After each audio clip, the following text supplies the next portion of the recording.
Friends, ఈరోజు మనం గోంగూర పులిహార చేసుకుందాం. వాటికి కావాల్సినవి పెద్ద కట్ట గోంగూర, పల్లీలు, పచ్చిమిర్చి, కరివేపాకు, ఎండుమిర్చి, తాలింపులు, దాంట్లో పొడి చేసుకోవడానికి మెంతులు, ఆవాలు, ఎండుమిర్చి. ఎలా చేయాలో చూపిస్తాను రండి. మిర్చి, ఆవాలు, మెంతులు వేసి వేపుకోవాలి. బాగా వేపుకొని మిక్సీ పట్టుకోవాలి. ఇందులోనే కొద్దిగా ఆయిల్ పోసుకొని ఇప్పుడు గోంగూర వేసి వేసుకోవాలి.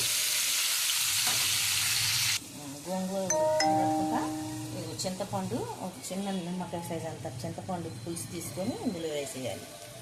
వేసేసి కాసేపు ఉడకనిద్దాం. ఓకే, కొంచెం పసుపు, నూనె వేసి ఉడకనివ్వాలి అన్నం. గోంగూర వేసి ఒక్కసారి ఇలా తిప్పితే చాలు. ఇలా తిప్పుకొని ఇప్పుడు తాలింపు స్టవ్ మీద కళాయి పెట్టుకొని అందులో ఆయిల్ పోసి తాలింపు వేసుకుందాం. పులిహోరకి ఆయిల్ కొంచెం ఎక్కువ పట్టింది. పల్లీలు వేసుకొని వేసుకుందాం. ముందుగా వేగాక కొంచెం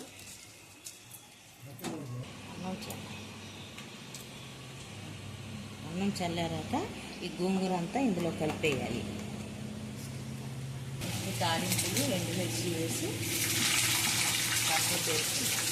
లాస్ట్లో వేసుకుంటే కొంచెం కారంగా తగులుతూ పచ్చిమిర్చి బాగుంటుంది. కాసేపు వేసుకొని తీసేద్దాం.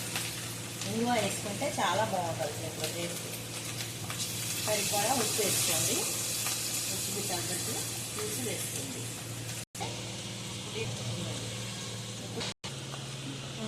తాలింపు అంతా ఇందులో వేసేసి కలుపుకొని తినేయడమే. ఎంతమందికి ఇష్టమో గోంగూర పులిహార కామెంట్ చేయండి. లంచ్ బాక్స్లోకి మనం తినాలన్నా నోటికి కారంగా పుల్లగా ఉంటుంది.